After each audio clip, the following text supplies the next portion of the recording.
하나님의 말씀 보시겠습니다. 오늘 우리에게 주신 하나님의 말씀은 마태복음 13장 1절부터 9절까지의 말씀을 보겠습니다. 마태복음 13장 1절에서 9절 말씀입니다. 제가 하나님의 말씀을 봉독합니다. 그날 예수께서 집에서 나가사 바닷가에 앉으시매 큰 무리가 그에게로 모여들거늘 예수께서 배에 올라가 앉으시고 온 무리는 해변에 서 있더니 예수께서 비유로 여러 가지를 그들에게 말씀하여 이르시되 씨를 뿌리는 자가 뿌리러 나가서 뿌릴새 더러는 길가에 떨어짐에 새들이 와서 먹어버렸고 더러는 흙이 얕은 돌밭에 떨어짐에 흙이 깊지 아니하므로 곧 싹이 나오나 해가 돋은 후에 타서 뿌리가 없으므로 말랐고 더러는 가시떨기 위에 떨어짐에 가시가 자라서 기운을 막았고 더러는 좋은 땅에 떨어짐에 어떤 것은 100배 어떤 것은 60배 어떤 것은 30배의 결실을 하였느니라. 귀 있는 자는 들으라 하시니라. 아멘. 말씀을 통한 주의 은혜와 평강이 모인 모든 자들 가운데 넘치기를 축원합니다. 우리가 살펴보고 있는 마태복음은 예수 그리스도의 왕되심을 강조합니다. 그래서 제가 2024년도 첫 주에 이제 마태복음 강해를 시작하면서 설교하였던 제목도 왕으로 오신 예수님이었습니다. 마태복음 1장 1절은 아브라함과 다윗의 자손 예수 그리스도의 계보라라고 시작되는데 마태는 이 예수님의 족보를 통해서 예수 그리스도는 다윗의 자손으로서 그 왕권을 이어받으신 왕이심을 선포하며 시작하는 것이죠. 또한 2장에서 예수 그리스도의 나심을 경배하기 위해 온 동방박사들이 등장합니다. 동방박사들은 별을 따라서 예루살렘에 온 뒤에 유대인의 왕으로 나신 이가 어디 계시냐? 우리가 동방에서 그의 별을 보고 그에게 경배하러 왔노라 라고 말합니다. 이 동방박사들의 증언 그리고 이들이 드린 이 선물을 통하여서 예수님께서 왕되심을 또한 보여주는 것이죠. 마태복음 3장은 세례 요한이 등장하는데 이 사람은 바로 주의 길을 예비하는 사람, 왕의 길을 준비하는 사람으로 등장하고 예수님께서 세례를 받으신 이후에 하늘에서 음성이 들리고 성령이 비둘기같이 내림을 통해서 예수 그리스도가 바로 구약에 예언된 메시아, 다윗의 왕권의 후손으로 온 열방을 통치하실 왕으로 오신 분임을 드러내고 그분의 오심으로 하나님의 나라가 도래하였음을 나타내고 있는 것이죠. 그리고 4장에 예수님께서는 공생의 사역을 시작하시기에 앞서 성령에 이끌려 광야로 가서 40일간 금식하시고 사단의 시험에서 승리하심을 통해서 자신이 참된 왕, 승리하시는 왕이심을 나타내는 것이죠. 그리고 이 왕이 통치하는 나라에 빠지지 않는 것이 바로 왕의 명령과 그 뜻에 따르는 순종일 것이죠. 그래서 그 이후에 나오는 것이 보니 왕이 왔다. 왕이 이제 산 위에서 선포하시는 것이 바로 마태복음 5장부터 7장까지의 산상수훈입니다. 예수님 영원히 통치하시는 예수님의 뜻이 무엇이고 천국 백성의 순종은 그의 백성으로 사는 것이 어떠한 것인지를 가르쳐주는 것이 바로 예수님의 산상수훈인 것이죠.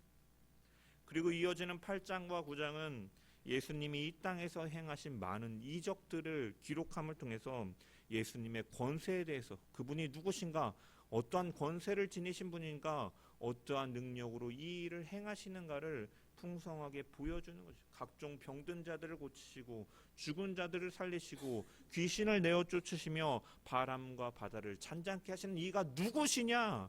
바로 그분은 하나님이시오. 그분은 다윗의 후손으로 이 땅에 오신 메시아시오.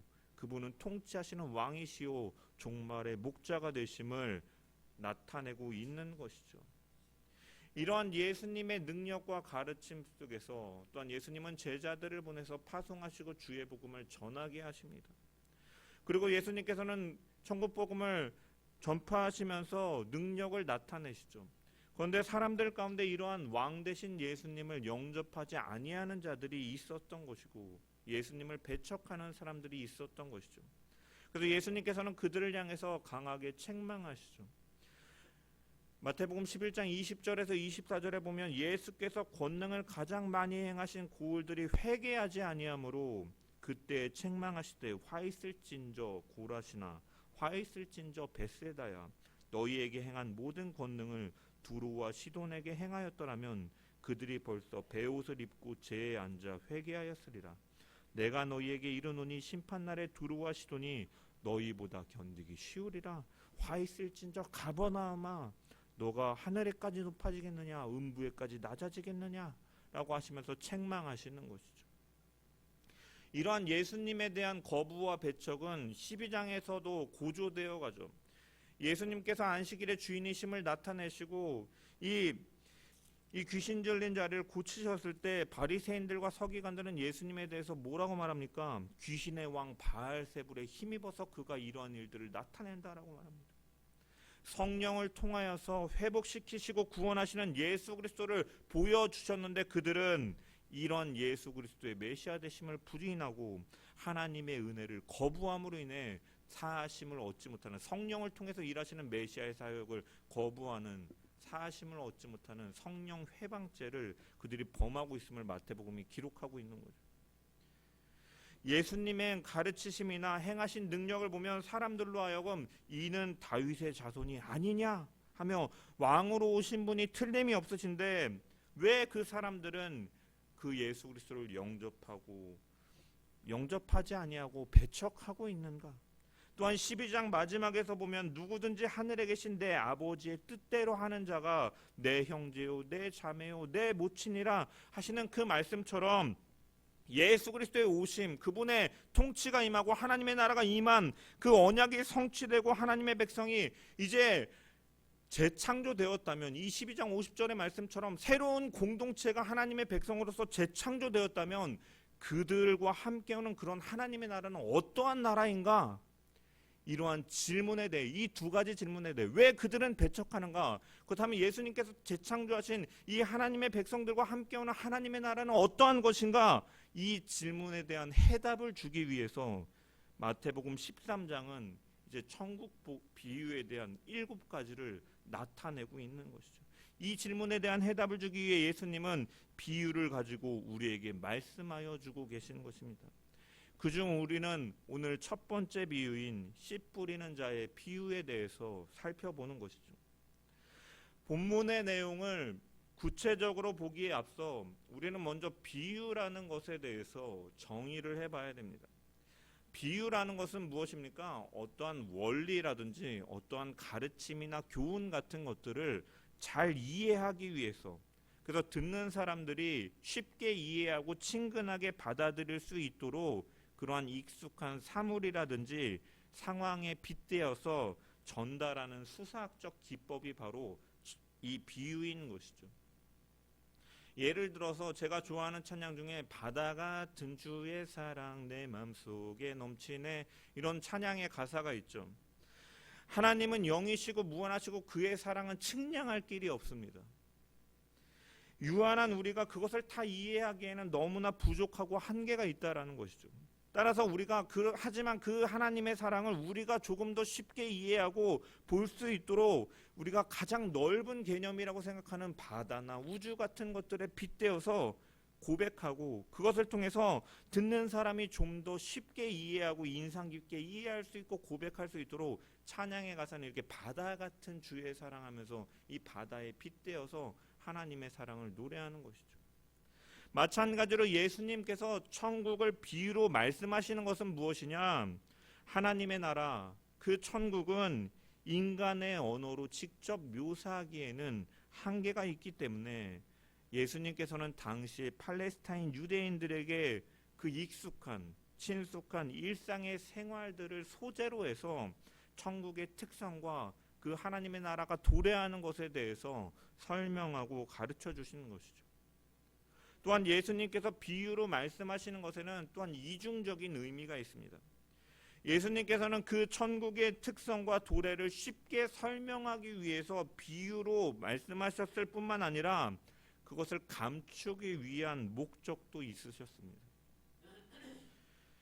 시간 관계상 읽지는 않았지만 13절부터 15절의 말씀을 보면은 그러므로 내가 그들에게 비유로 말하는 것은 그들이 보아도 보지 못하며 들어도 듣지 못하며 깨닫지 못함이니라. 이사야의 예언이 그들에게 이루어졌으니 일렀으되 너희가 듣기는 들어도 깨닫지 못할 것이요 보기는 보아도 알지 못하리라. 이 백성들의 마음이 완악하여져서 그 귀는 듣기에 둔하고 눈은 감았으니 이는 눈으로 보고 귀로 듣고 마음으로 깨달아 돌이켜 내게 고침을 받을까 두려워함이라 하였느니라. 이처럼 예수님께서 사용하시는 비유가 제자들에게는 더 쉽고 친숙하며 깊은 이해를 주시는 것이지만 바리새인들과 같이 예수님을 거부하고 대적하는 자들은 눈으로 보고 들어도 이해할 수 없는 것과 같은 것이다. 그렇다면 왜 예수님께서 하시는 비유가 이 예수님을 거부하는 자들에게는 오히려 그들의 눈과 귀를 막는 작용을 하고 있는가? 이것은 예수님의 비유나 그 내용이 형식에 있어서는 사실은 쉽지만 비유의 내용이 전하고 있는 그 의미하는 바는 당시의 유대인들이 이해할 수 없는 것이기 때문이다. 천국 하나님의 나라에 대해서 그들은 어떠한 이해를 갖고 있습니까? 정치적이고 지상적인 왕국으로 이해하는 것이죠. 예전에 찬란했던 다윗 시대와 솔로몬 시대처럼 지금은 압제에서 벗어나서 이스라엘이 강력한 나라로 이 땅 가운데 세워지기를 바라는 여호와의 날, 메시아가 도래하는 그 여호와의 날에 대해서는 그들이 메시아가 도래하시면 열방을 심판하시고 잃어버린 다윗 왕권을 되찾고 민족적인 이스라엘의 영광을 극적으로 회복할 것을 이해하고 있기 때문에 그렇게 바라보고 믿고 있기 때문에 예수님께서 아무리 쉽게 형식을 가지고 말씀하신다 하더라도 그들은 들어도 듣지 못하고 보아도 보지 못하는 그러한 결과를 가져오는 것이죠. 하지만 예수님께서 선포하시는 하나님의 나라는 어떠합니까? 그들이 바라는 것들이 이루심은 아니었다라는 거죠. 성경에 예언하였던 것처럼 메시아의 오심은 전 우주적인 사건, 역사의 종말과 새 시대를 알리는 결정적인 사건이지만 그 사건은 오직 누구에게 일어났냐? 예수 그리스도의 자신에게 일어나시는 거죠. 그분의 메시아의 오심은 그분 자신에게 먼저 일어나는 것입니다. 무슨 말이냐? 예수 그리스도께서 오셨지만 그들이 원하는 것처럼 어떠한 현실적으로 극적인 변화나 상황이 뒤집히는 것이 아니라 그분 안에서 그분이 고난을 당하시고 십자가에 달려 죽으시고 부활하시는 예수 그리스도 자신에게 이루어지는 사건을 통해서 새로운 시대의 전환이 이루어졌고 그 나라는 점진적으로 확장되어 가는 것이죠. 그런 의미였기 때문에 당시의 유대인들은 이해하지 못하는 것입니다. 그런 자들을 깨닫게 하시기 위해서 또한 제자들에게 알려주시기 위해서 왜 그들은 배척을 합니까? 하나님의 그럼 예수 그리스도를 통해 임하는 하나님의 나라는 어떠한 나라입니까? 그러한 이해를 돕기 위해서 예수님께서는 오늘 본문에 보면 당시에 행해지던 농사법을 배경으로 해서 말씀하고 계시는 것이죠. 씨를 뿌리는 자가 나와서 씨를 뿌리는데 어떤 씨앗은 길가에 떨어지고 길가에 떨어진 씨앗들은 새들이 와서 먹어버리고 어떤 씨들은 흙이 얕은 돌밭에 떨어져서 흙이 깊지 않으니까 싹이 나오긴 나오나 해가 돋은 후에는 타서 뿌리가 없으므로 마르게 된다. 어떤 씨는 가시 떨기 위해 떨어짐에 가시가 자라서 그것을 자라지 못하게 한다. 그리고 어떤 씨는 좋은 땅에 떨어져서 100배, 60배, 30배의 결실을 맺는다라고 말씀하시는 것이죠. 이 예수님께서 이 뿌리는 씨, 이 씨를 뿌리는 자가 뿌리는 씨, 그렇다면 예수님께서 말씀하시는 이 씨는 무엇인가? 예수님께서는 이 비유에 대한 해석을 하시는데 우리가 시간 관계상 읽지는 않았지만 이 뒤에 보면은 해석을 해주십니다. 그래서 그런즉 씨 뿌리는 18절에서 19절의 말씀을 보면 그런즉 씨 뿌리는 비유를 들으라. 아무나 천국 말씀을 듣고 깨닫지 못할 때는 악한 자가 와서 그 마음에 뿌려진 것을 빼앗나니 라고 말씀하시죠. 이는 곧 길가에 뿌려지는 씨요, 뿌려진 자요. 즉 여기서 뿌려지는 씨는 무엇입니까? 하나님의 말씀임을 알려주고 계시죠. 그리고 여기서 언급되는 하나님의 말씀은 무엇입니까? 바로 예수 그리스도를 또한 가리키는 것입니다.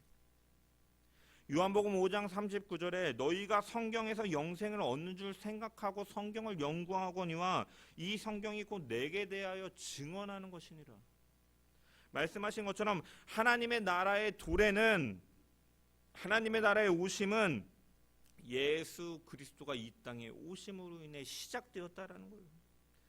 그리고 하나의 씨앗이 땅에 떨어지는 것과 같이 이 땅에 하늘 영광 버리시고 이 땅에 오신 예수 그리스도를 통해 시작된다라는 것이죠. 그리고 하나의 씨앗이 땅에 떨어져 심겨짐으로 인해 많은 열매를 맺는 것처럼 예수 그리스도께서 이 땅에 오셨고 그분이 십자가에서 죽으시고 부활하심을 통해 우리에게 죄 사함을 허락하시는 생명이 주어졌다라는 것이죠. 그래서 요한복음 12장 24절에 보면 내가 진실로 진실로 너희에게 이르노니 한 알의 밀이 땅에 떨어져 죽지 아니하면 한 알 그대로 있고 죽으면 많은 열매를 맺느니라 라고 말씀하시는 것입니다. 예수님께서 찔림을 당하시고 상함을 당하시고 징계를 당하시고 채찍에 맞으신 것은 우리의 허물과 죄악을 용서하시기 위함이었고 우리에게 평안을 주시고 생명을 주시기 위함이었다라는 것입니다. 왜 왕이신 예수 그리스도를 거절하는가? 이 예수님께서 이 전환을 이루시고 새 시대를 시작하시는 십자가의 방식이 그들이 원하고 기대하던 방식과 달랐기 때문인 것이죠. 그래서 고린도전서 1장 23절에 보면 십자가에 못 박힌 그리스도는 유대인들에게는 거리끼는 것이요 이방인들에게는 미련한 것이다. 그들이 생각하는 바와 달랐기 때문에 그 메시아를 배척하고 하나님의 도래한 하나님의 나라를 믿지 아니하는 것이죠. 하지만 하나님께서는 이 일을 통하여서 세상에 미련한 것들을 택하사 지혜 있는 자들을 부끄럽게 하려 하시려고 세상에 약한 것들을 택하사 강한 자들을 부끄럽게 하시는 그 방식으로, 십자가의 방식으로 하나님의 나라가 시작된 것입니다. 하나의 씨앗이 땅에 떨어지는 것처럼 예수 그리스도가 우리를 구원하시기 위해 오신 그 길은 보잘것없고 작아 보이지만 그것은 강력하게 지속되는 그리고 성장하는 하늘의 생명력이다라고 말씀하고 계시는 것이죠. 그래서 씨의 비유를 하고 계시는 것입니다. 그의 통치와 그분이 통치하시는 하나님의 나라는 정복하고 제압하고 강제하는 것이 아니라 그 사람들 속에 그 예수 그리스도의 오심과 그 복음이 생명의 씨앗이 심겨짐을 통해서 자라나는 점진적인 사역을 통해 하나님의 나라가 완성될 것임을 말씀하시기 위해 비유로 씨 뿌리는 자의 비유를 통해서 말씀하고 계시는 것이죠. 그래서 하나님의 나라가 이 땅 가운데 이미 오셨다라는 것은 모든 역사의 끝이자 새로운 시대가 전격적인 시작이 눈에 보이는 것처럼 급변하는 그러한 모습으로 나타나는 것이 아니라 예수님의 복음과 그 사역을 통해서 들어오는 작은 씨앗과 같은 생명의 성장, 그 씨앗이 이루는 생명의 성장이고 점진적으로 완성되어가는 나라임을 주님은 말씀하고 계시다는 거예요. 이러한 예수님의 이 메시지는 이 말씀하시는 당시에는 그들이 다 이해하지 못했을지라도 예수님의 재림을 애타게 기다리던 초대교회 성도들에게는 아마 큰 의미로 다가왔을 것입니다. 예수님께서 곧 오실 것처럼 생각하고 그들은 기대하는 것처럼 예수님께서 곧 오실 것이라고 생각하였지만 더디 오심을 통해서 예수님을 기다리는 자들이 때로는 지치고 왜 오시지 않는가, 왜 그 나라가 임하지 않는가라고, 완성되지 않는가라고 생각하는 자들을 향해서 하나님의 나라는 예수님과 그분의 사역을 통해서 결정적으로 임했지만 그 자라나는 과정 속에 있고 그 과정에 있어서 언제 최종적인 결말이 올지는 모르는 점진적인 과정 가운데 있으니 너희는 인내하고 기다리라는 메시지가 아마 이 천국 비유의 말씀을 통해서 초대교회 성도들에게는 더욱더 크게 다가왔을 것이죠. 회개하지 않는 이스라엘에 왜 심판이 임박한 심판이 이루어지지 않는가? 왕으로서 오신 예수 그리스도를 믿고 따라가며 천국 복음을 전파하는 제자들에게 왜 고난과 핍박이 따르는가? 질문하는 것에 대해서 의문을 갖고 있던 초대교회 성도들에게 회복시키는 메시아가 이 땅에 오심을 통해서 은혜의 시대는 이미 열렸고 천국은 확 변하는 것이 아니라 하나님의 오래 참으심 가운데 완성되어가는 점진적인 과정 가운데 있다. 이것은 비밀스러운 일이며 씨앗이 땅에 뿌려지고 자라고 열매 맺는 것처럼 하나님의 나라는 그렇게 임하는 것이다라고 말씀하고 계신 것이죠. 그 기다림 가운데 있는 우리는 씨앗을 받은 땅이 그 씨앗으로 생명을 틔우는 것처럼 하늘의 생명을 틔우며 살아가는 자들인 것이죠. 우리가 그 생명을 틔우기 위해서는 요한복음 15장 5절에 나는 포도나무요 너희는 가지라 그가 내 안에 내가 그 안에 거하면 사람이 열매를 많이 맺나니 나를 떠나서는 너희가 아무것도 할 수 없음이라 라고 말씀하신 그 예수 그리스도의 말씀처럼 우리가 그 씨앗을 품는다라는 것은 우리가 그 예수 그리스도 안에 거해야 된다라는 것이죠. 또한 그분에 대해 증언하면서 또한 우리를 교훈하시고 책망하시고 바르게 함과 의로 교육하기에 유익한 하나님의 말씀을 통해서 우리는 끊임없이 우리의 심령 가운데 그 하나님의 그 말씀을 뿌리며 우리는 성장하고 자라가야 되는 것이죠. 히브리서 4장 12절의 말씀, 하나님의 말씀은 살았고 운동력이 있어 좌우의 날선 어떤 검보다도 예리하고 혼과 영과 관절과 골수를 찔러 쪼개기까지 하며 또 마음과 생각과 뜻을 감찰하나니 이처럼 우리의 모든 것을 알고 계시고 우리의 모든 것을 변화시키는 하나님의 말씀, 예수 그리스도에 대해 증언하는 하나님의 말씀만이 우리를 변화시키고 성장하게 하시며 점진적으로 자라게 하시는 하나님의 능력인 줄 믿습니다. 그 말씀을 늘 가까이 함을 통해서 그리스도의 장성한 분량에까지 자라가는 우리 모든 성도들 되기를 주의 이름으로 간절히 축원합니다. 때로는 씨를 뿌리는 우리의 마음밭이 어떤 순간에는 좋은 땅이 아니라 길가와 같을 수도 있고 돌밭이 될 수도 있고 가시밭에 둘러싸인 밭이 될 수도 있습니다. 여러분 생각해 봐야 될 것은 농부가 씨를 뿌리는 것은 열매를 얻기 위함인 것이죠. 그래서 농부는 힘들지만 열매를 바라보면서 씨앗을 뿌리는 거예요.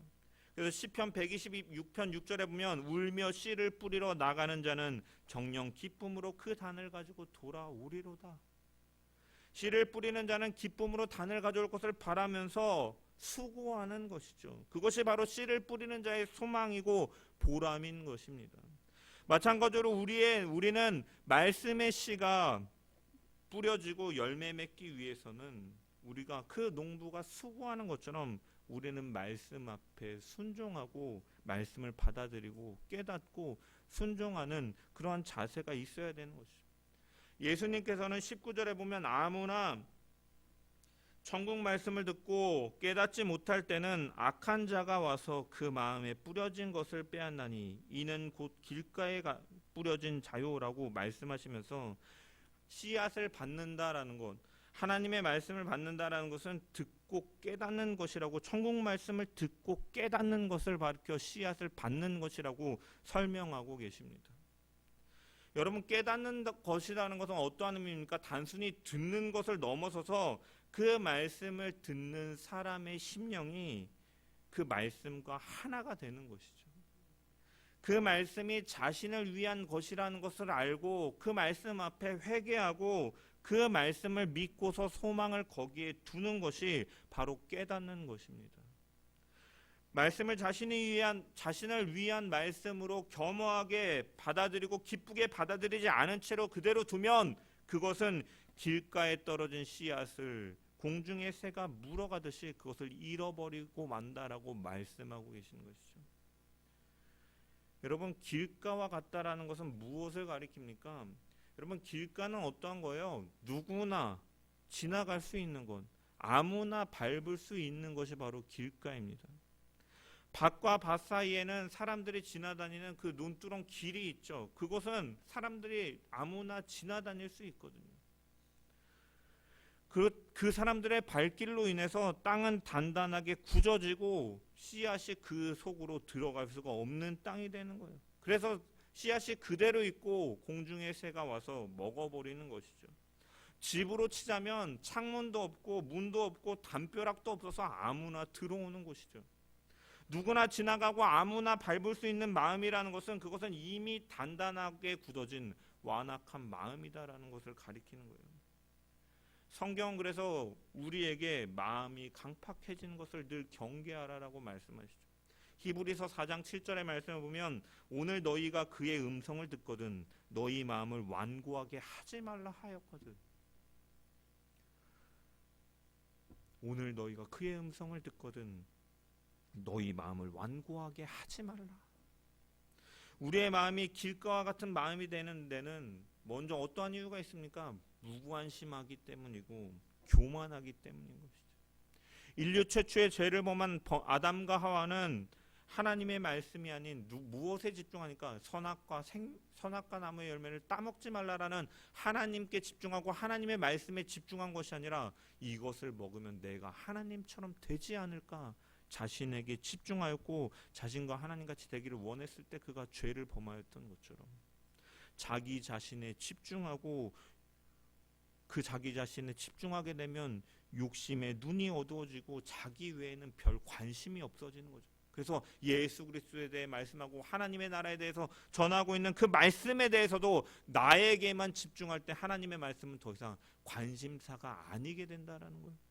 그러면 점점 우리의 마음 같은 길가와 같은 강팍한 심령이 되고 마는 것이죠. 또한 교만한 사람들은 자신들이 가지고 있는 그런 것들을 뽐내고 자랑하고 으스댐을 통해서 하나님의 나라, 나에게만, 이것도 마찬가지죠. 나에게만 관심이 있으니까 하나님 나라에 대해서 겸손하고 낮아지고 섬기고 희생하고는 하나님의 나라에 대해서는 무관심하게 되는 것입니다. 여러분, 단단한 땅을 부드러운 좋은 땅으로 만들기 위해서는 쟁기로 땅을 갈아엎는 것처럼 마음을 부드럽게 만들어야 되는데 그것을 누가 하시느냐? 바로 성령께서 하시는 것이죠.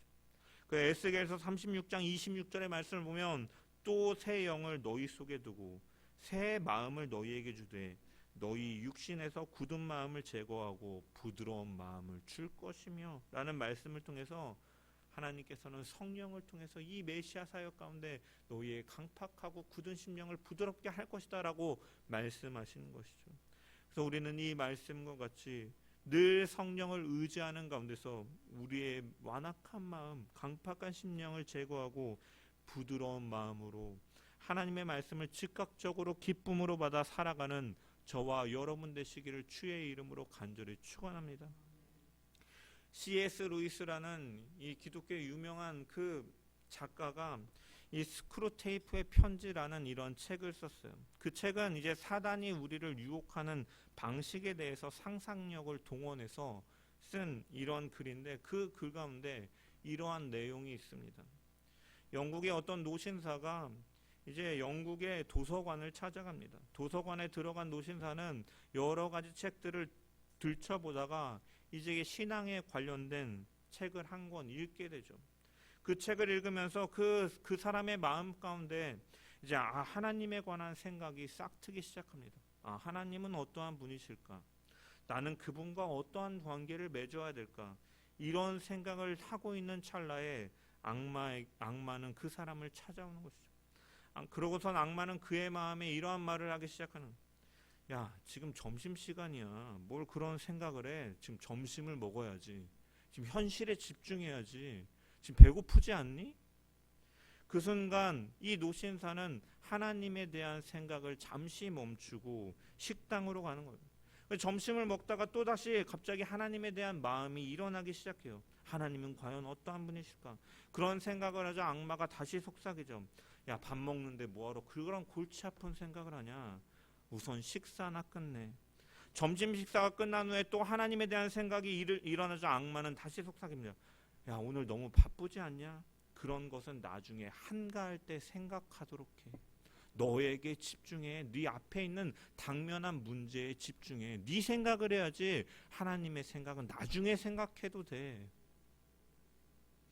노신사는 도서관으로 나와 집으로 가는 버스를 타고 그 어느 때와 마찬가지로 아무 일이 없었던 것처럼 그는 똑같은 모습으로 집으로 돌아가고 그의 뒷모습을 바라보는 악마는 회심의 미소를 짓고 있다라는 글이 바로 이 스크루테이프의 편지라는 이 책의 내용 가운데 하나인 것이죠. 우리가 이 글을 통해서 생각해 봐야 할 것은 이 노신사의 모습이 사실은 우리의 모습이 아니냐라는 것이죠. 예배를 드리고 또한 말씀을 보고 성도의 교제를 나누면서 어떻게 보면 말씀 가운데 하나님께서 은혜를 주셔서 말씀을 주시는데 그러한 가운데서도 새롭게 신앙생활을 다짐해 보기도 하고 더 열심히 하나님을 위해서 내가 살아보리라, 그분과의 관계를 더 잘 맺어보리라 라고 생각하지만 뒤돌아서서 예배당을 떠날 때 일단 지금 중요한 건 내가 가서 먹을 게 무엇인가, 내가 해야 될 것인가, 내가 원하는 것이 무엇인가, 오늘만 날인가, 조금 나중에 하면 되지 라고 하면서 밀어버리는 것. 결국은 예배를 드리기 전이나 후나 말씀을 듣기 전이나 후나 결국은 아무 상관없이 변화 없이 모든 것을 나중으로 미루고 돌아가 버리는 그러한 모습, 이미 그 말씀이 마음밭에서 없어져 버리고 마는 것이죠. 사단이 바라는 것이 바로 그러한 모습이다. 이게 바로 길가라는 마음의 비극인 것이죠.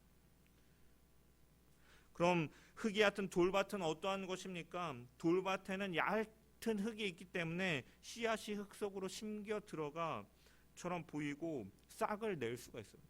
옥상에도 보니까 자그마한 흙이 있거나 우리가 길가에도 보면 보도블럭의 조그마한 틈에 씨앗이 들어가면 잡초가 이렇게 생겨나요. 어떻게 이런 곳에 식물이 자랄 수 있는가 싶을 정도로 그 조그마한 틈에 생겨나지만 그 얕은 흙에 심겨진 씨앗은 깊게 뿌리를 내릴 수가 없는 것이고 싹은 나지만 뿌리가 없기 때문에 뜨거운 태양이 내려치면 금방 말라버리고 마는 것이죠.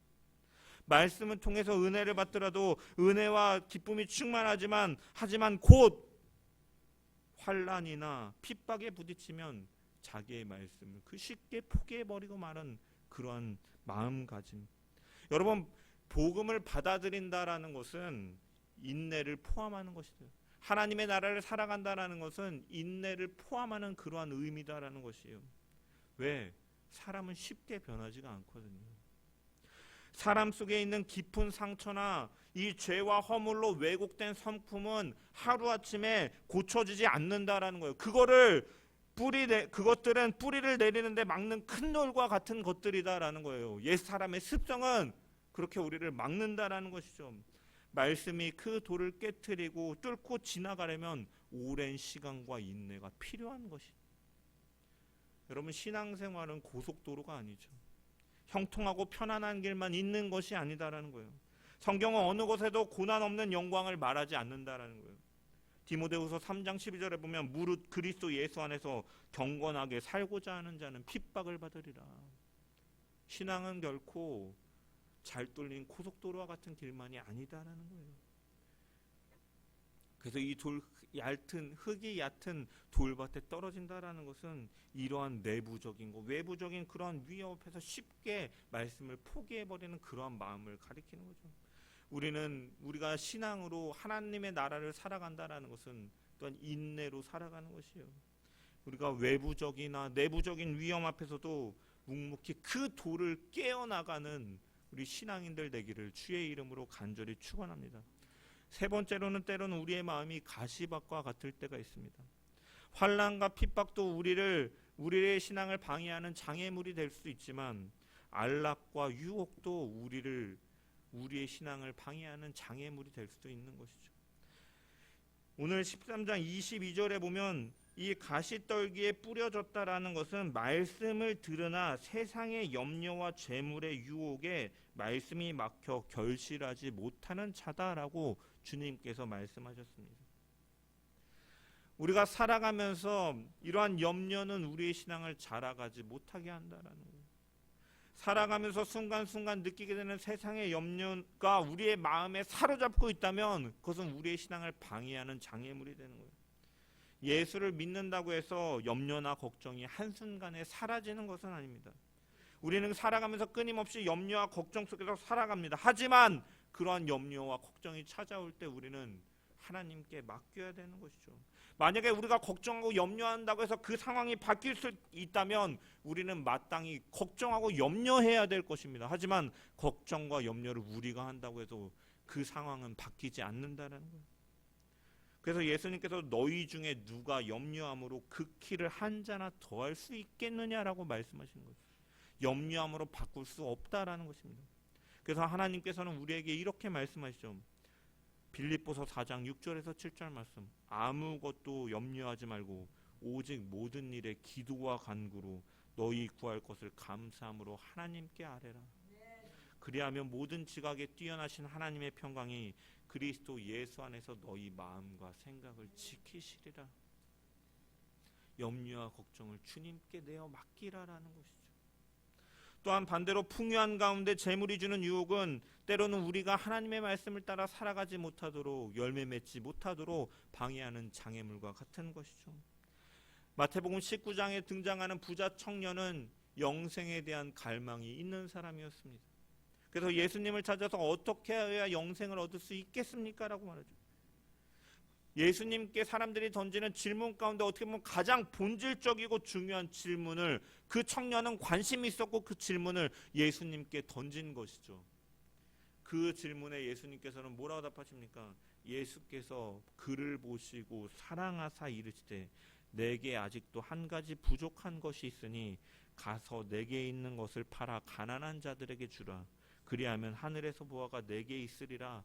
그리고 와서 나를 따르라 하시니. 그 본질에 대해서 궁금해하고 관심 갖고 있는 그 청년을 향해서 사랑하사 예수님께서 말씀하시죠. 하지만 그 말씀을 들은 부자 청년은 근심하여 떠나갔다라고 기록되어 있습니다. 자기의 재물을 포기할 수가 없었기 때문인 것이죠. 재물에 대한 유혹이 영생에 대한 갈망을 무너뜨리고 만 것이죠.